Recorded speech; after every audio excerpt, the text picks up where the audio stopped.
Nedelja, 18. maj 1986. godine. Proslava 8 vekova manastira Studenice, našeg najznačajnijeg srednjovekovnog kulturno-istorijskog spomenika. Tačno u 8 časova, na prostoru pred manastirom, u prisustvu preko 100.000 posetilaca, počela je velika liturgija uz učešće svih pravoslavnih arhijereja iz zemlje i inostranstva. Posle toga održana je duhovna akademija u prisustvu političkih uglednika i poslenika u kulturi. Na ovaj veliki religiozni scenario nadovezalo se studeničko kulturno leto sa bezbroj manjih i većih pozorišnih, horskih i likovnih manifestacija i trajalo sve do velikog oktobarskog simpozijuma na kome su učestvovali najpoznatiji istoričari umetnosti, konzervatori, restauratori, paleografi iz celog sveta.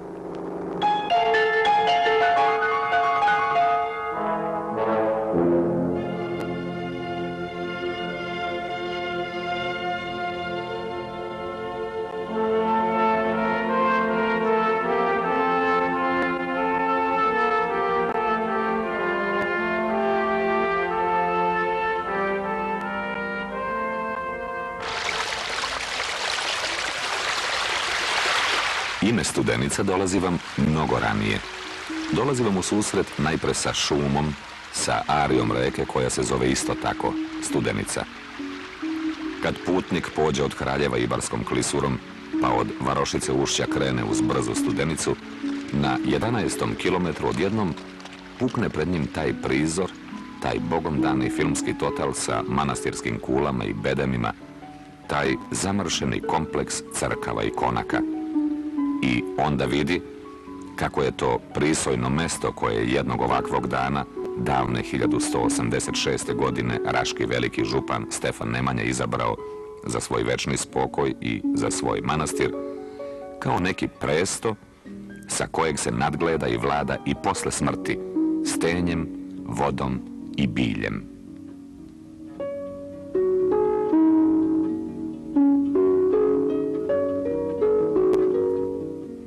Ovim gorama i strmim drumovima, kroz svečane kolonade zasenčenih borova preko gazova divljih reka, kao ova dva konjanika danas, jahao je onog dana pre 8 vekova, praćen svečanom dvorskom svitom, Stefan Nemanja, da još jednom pogleda ono pitomo i ocedito mesto za svoj manastir.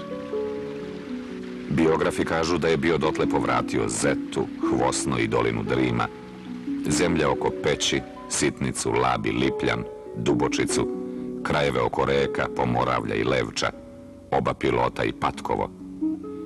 I na 100 kilometara uokolo prostirala se njegova srpska država.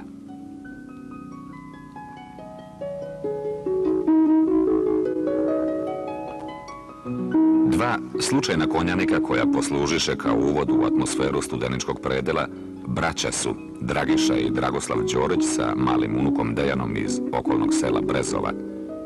Rekoše da ćemo danas retko sresti dva brata kao njih dvojicu koja se nisu odelila, žive u slozi i porodičnoj zadruzi i da bi htjeli da se to nekako čuje, iako je film o manastiru Studenici. I tako ih posluša smo sa nadom da se sa malim zidaju velike ljudske želje jednog naroda.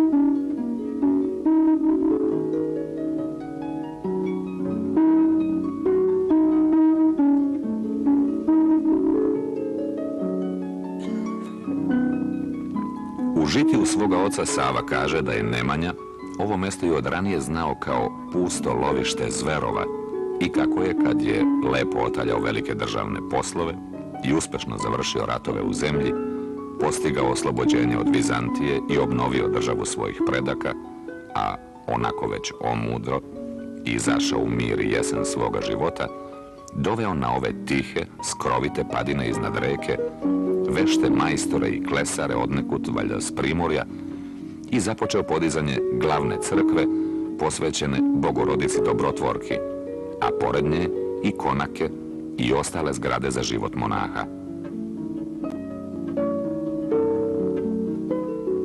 I sve bi sazidano, od malog do velikog, kako piše sin mu Sava.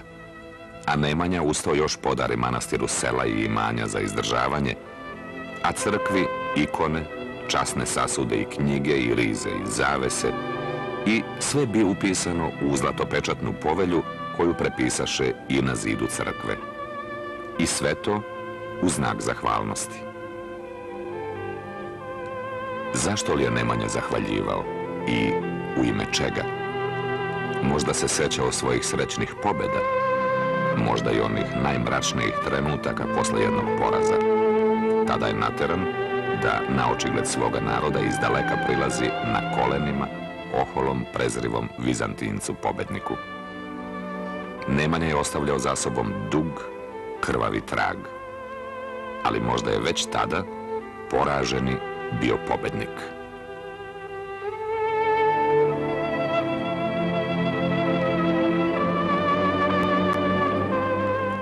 Nemanjin smerni priklon sa maketom hrama u ruci još se dobro vidi, ali lik Bogorodice kojoj daruje manastir davno je izbrisan, kao što su vremenom uništene ikone i druge vrednosti, kao što ni od Nemanjine povelje, ni od njenog prepisa na crkvenom zidu nije ostalo ni traga.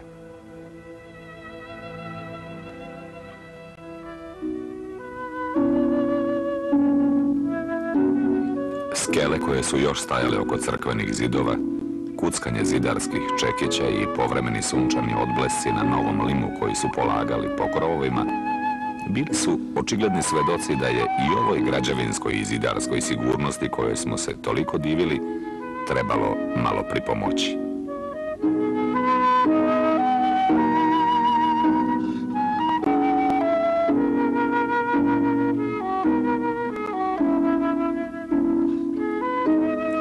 Čini se da nema čoveka koji ovamo dođe, a da pre nego što uđe u Nemanjinu zadužbinu, to prosto svako mora, ne prevuče dlanom po ovom mermeru sa obližnje planine Radočela koji je najpre rezan, pa glačan i pretvaran u tesanike.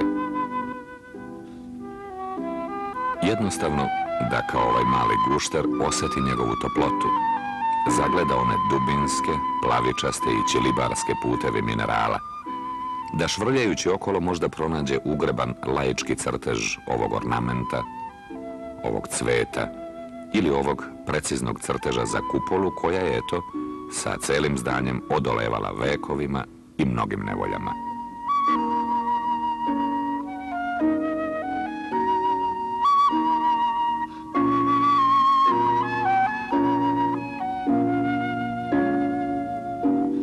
Oni koji znaju da, poput okrnjenih likova sa ovih konzola, zure u iščezle vekove, možda mogu da izazovu pojanje dalekih vizantijskih horova.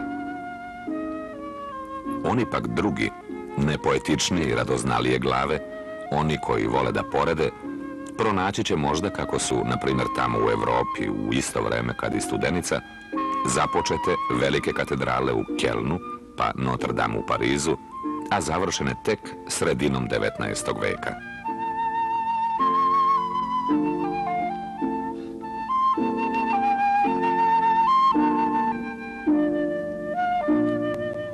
Kad se Stefan Nemanja na državnom saboru 1196. godine odrekao prestola i posle gotovo 4 decenije uspešne vladavine zamonašio se i kao monah Simeon ušao u svoju zadužbinu Studenicu, ona je već bila sazidana. Nije trebalo čekati ni 10 godina da građevina bude gotova, a idućih 10 da joj zidovi budu naslikani i ukrašeni freskama.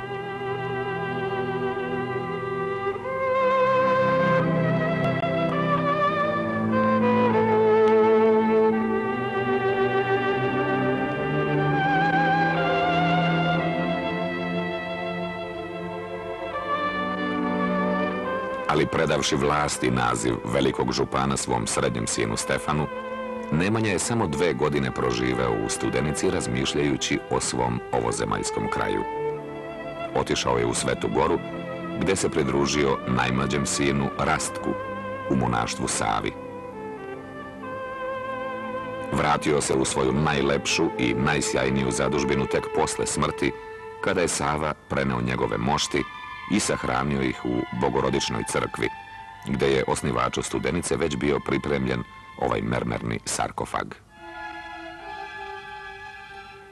U Studenici su docnije, kraj Stefana Nemanje, sada Svetog Simeona, sahranjeni i njegova žena Ana Dandolo u monaštvu Anastazija. Zatim je tu sahranjen i sin, najpre veliki župan, a potom kralj Stefan Prvovenčani, koji se također pred smrt zamonašio primivši ime Simon, pa je tako već od 1228. Studenica postala i grobno mesto Nemanjića. Sava je dakle dobro znao šta znače ti sarkofazi, to saborno mesto mrtvih kraljeva.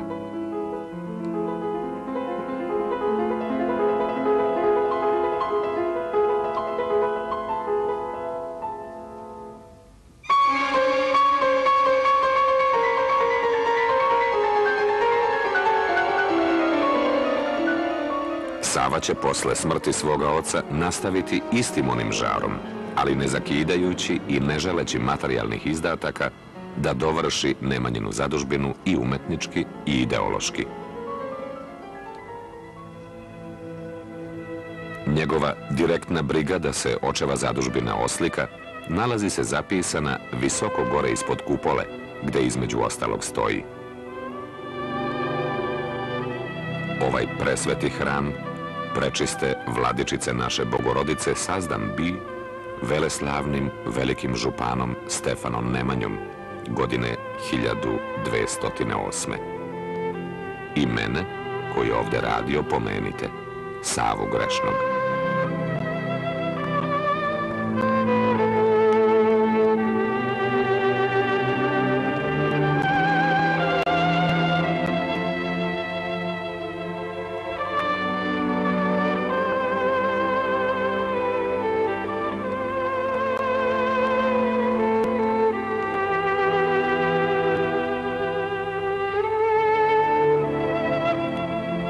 Studenici se, dakle, te 1208. i 1209. godine prvi put u srpskoj umetnosti pojavljuju natpisi na freskama na srpskom jeziku. I to deceniju pre nego što će 1219. biti ostvarena samostalnost Srpske crkve. Bilo je to vreme jedne mlade države kojoj se mnogo žurilo, a u toj stvaralačkoj vatri začinjale su se velike stvari, kao što je program studeničkog slikarstva, u kojem će se već nazreti buduće osnove duhovnog i umetničkog života čitave Srbije.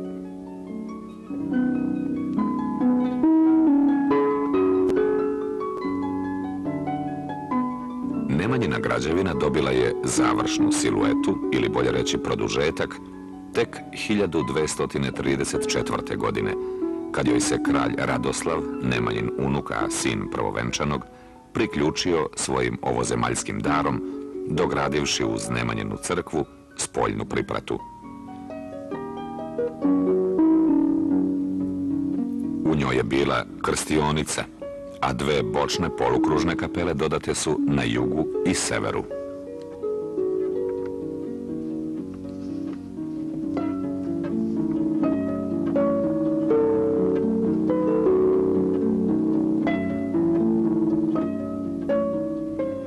U južnoj kapeli su očuvane zanimljive freske koje tumače ideološki program Srpske nezavisne kraljevine i Srpske autokefalne arhijepiskopije. Jer porazima Vizantije i vladavinom Latina ostvareni su bili uslovi za osnivanje kraljevine 1217. a 2 godine kasnije i autokefalne arhijepiskopije. Na tim scenama, dakle, u maloj i južnoj kapeli, Sveti Simeon Nemanja, sada kao predstavnik Nemanjića u večitom ovozemaljskom carstvu, prima molitve naslednika koji mu prilaze da bi bili privedeni Hristu. Stefan Prvovenčani, već pokojni od 1228. privodi ocu svoga sina i ktitora kapele kralja Radoslava, držeći ga za ruku kao što su u vizantijskoj umetnosti Bogorodica i hrišćanski svetitelji držali za ruku i privodili Hristu svoje zemaljske štićenike. U U toj istoj kapeli je istaknuta i važnost autokefalne srpske crkve preko niza portreta njenih prvih predvodnika, Svetog Save, pa Arsenija i Save II, inače četvrtog sina Stefana Prvovenčanog. Ti postrojeni istorijski portreti srpskih crkvenih velikodostojnika svedoče o tradiciji srpske crkve kojoj će od sada na čelu stajati domaći ljudi, birani u Srbiji. U južnoj kapeli prvi put je naslikano žitije Svetog Simeona Nemanje, a izabrani su samo oni događaji iz posljednjih godina njegovog života koji ga predstavljaju kao pobožnog i smernog monaha koji odlazi u Svetu Goru pa sve do njegove smrti i prenosa moštiju u Studenicu. Na tom prisustvu Svetog Simeona Nemanje uz likove Bogorodice i Hrista verovatno se i osnovala ideologija nove srpske srednjovekovne države. Verovatno je da je u pripremi ovog živopisa učestvovao i Sveti Sava. Pred proslavu 800. godišnjice Studenice, mnogi konzervatori i arhitekti raspravljali su da li je fasada priprate bila malterisana ili ne, da li je bila obojena terakot purpurom ili ne, da li je treba ostaviti ovakvu kakva je sad, sa ogoljenim kamenom, ili usvojiti ovakav predlog arhitekte konzervatora. Sveti Sava se verovatno brinuo i o ukrašavanju, danas, 1986. potpuno restaurirane manastirske trpezarije, ali od njenih fresaka ništa nije sačuvano.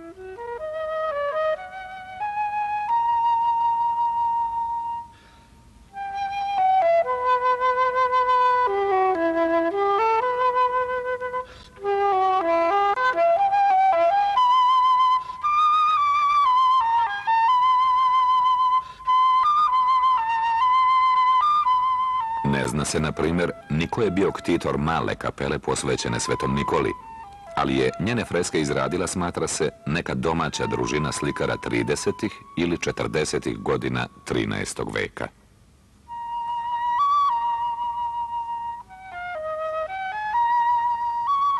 Tokom 14. veka u manastiru u Studenici su podizane i mnoge druge kapele, i u Porti i u Bedemima. Čak se i danas vide temelji jedne od takvih, kao što je ova jednobrodna crkvica posvećena Svetom Jovanu.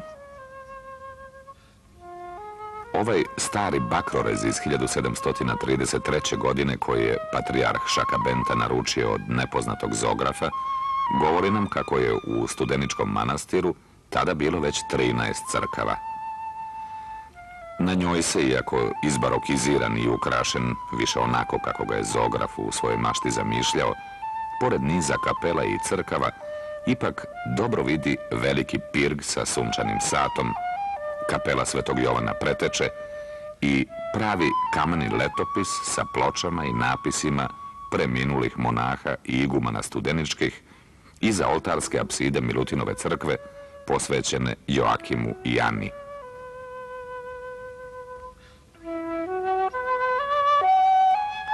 Proći će gotovo čitav vek od začetka Nemanjine Studenice, dok se ne pojavi kralj Milutin, da i ovdje sagradi jednu od svojih, možda stilski najkompaktnijih građevina, malu crkvu posvećenu Bogorodičinim roditeljima Joakimu i Ani.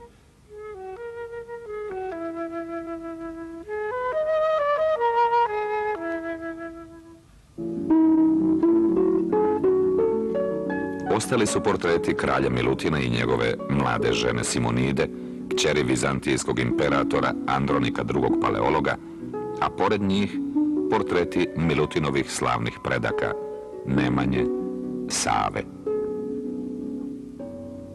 Svetorodno poreklo i blisko srodstvo sa vladajućom vizantijskom dinastijom, sa carigradskim carem, doneli su kralju Milutinu izuzetan ugled među vladarima onog vremena na Balkanu, a njegova zadužbina, sa freskama slikanim u drugoj deceniji 14. veka, ubraja se i danas među najlepše u istočno-hrišćanskom svetu u tom vremenu, nazvanom renesansom paleologa.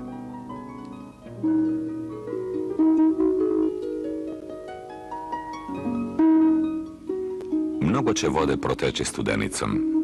Mnogo će osipanja i patničkog života monaha ovaj manastir zabeležiti dok se stanje ne popravi.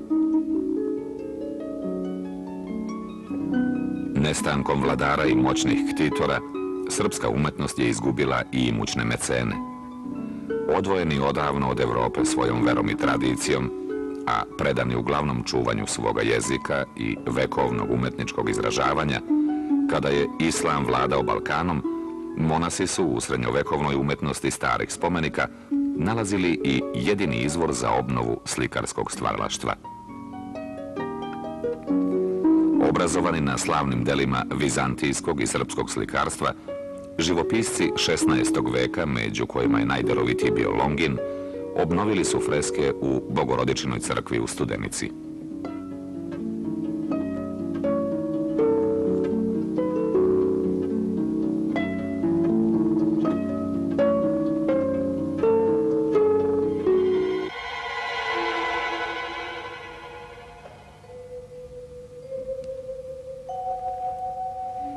U Studeničkom manastirskom kompleksu je sredinom 17. veka bilo 13 crkava, ali su nailazila strašna vremena. Studenica je tekla mutna i krvava. Mrak je prekrio zemlju, a zemljotresi, ratovi i pljačke potpuno su osiromašili manastir. Ali ni tada, bez knjiga za bogosluženje, bez odeždi za monahe, bez hrane i mala, manastir ni tada, niti ikada nije trajno napušten. Ratni meteži posle povlačenja Turaka od Beča 1683. godine, kad je u Srbiju prodrla austrijska vojska donoseći pobedu hrišćana, ali izazivajući brzu tursku odmazdu, rušenjem manastira i razaranje sela, primorali su Srbe da se sele preko Save i Dunava. Od Velike seobe 1690. pa preko Kočijene krajine 1788. do propasti prvog srpskog ustanka 1813. sa tim seobama, kao plaha reka, neprekidno su pristizali pogruženi monasi naših manastira sa moštima kraljeva i svetaca, sa ratnim barjacima i rukopisnim knjigama. Mošti kneza Lazara ležale su u Vrdniku, cara Uroša u Jasku, Stevana Brankovića u crkvi Svetog Luke kraj Kupinika, a Stefana Prvovenčanog u Feneku. Tu, pored moštiju Prvovenčanog, sedeo je na tronošcu slepi Filip Višnjić i pevao uz gusle pognutom Karađorđu, ophranom brigama. Tvrd na rečima, uvučen u sebe, slušao je vožd slepog guslara o bitkama koje je izgubio, o ustanku koji je propao.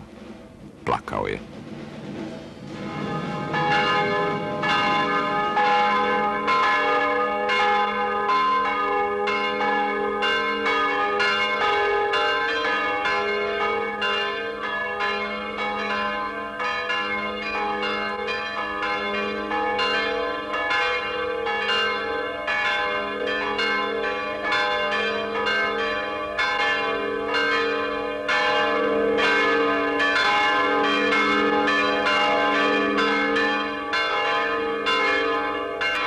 Bile su cveti. U Nemanjinoj zadužbini Božja služba i tropar. Opšće je voskresenije i iz mrtvih vozdvigl jesi Lazarja. Opšće je voskresenije prežde tvoje ja strasti uvjerjaja. Iz mrtvih vozdvigl jesi Lazarja.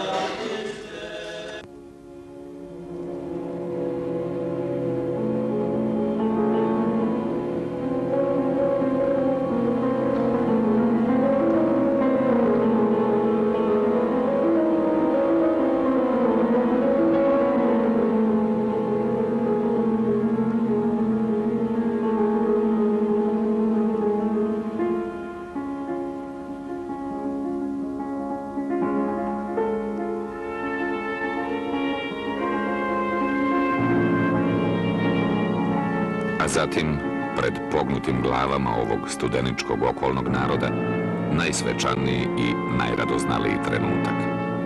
Otvara se kovčeg sa moštima Stefana Prvovenčanog.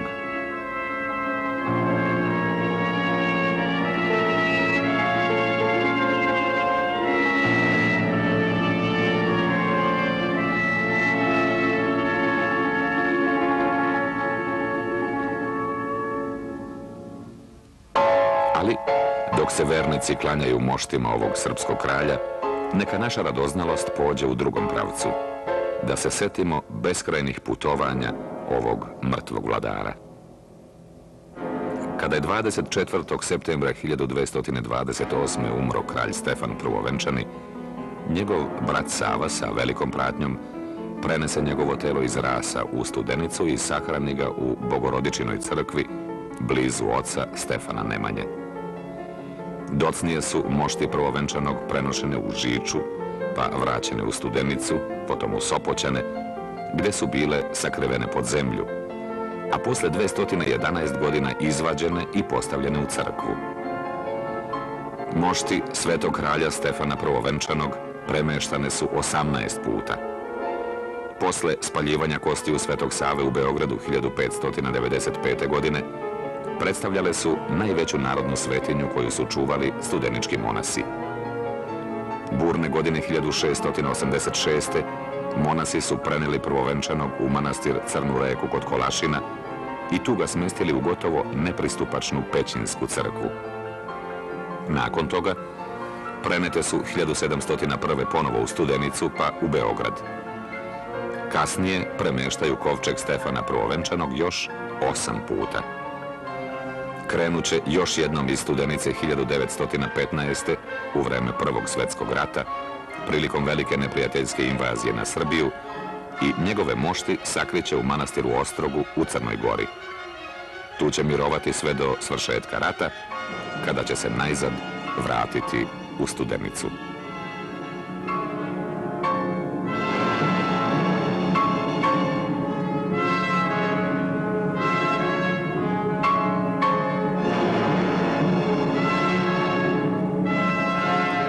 Gotovo da se samo kroz ova putovanja mrtvog kralja, preko tajnih noćnih povorki i bežanija, samo iz ovog jednog studeničkog ugla, može sagledati i žilavost jednog naroda i njegova upornost da nekako sačuva svoje daleke studeničke početke.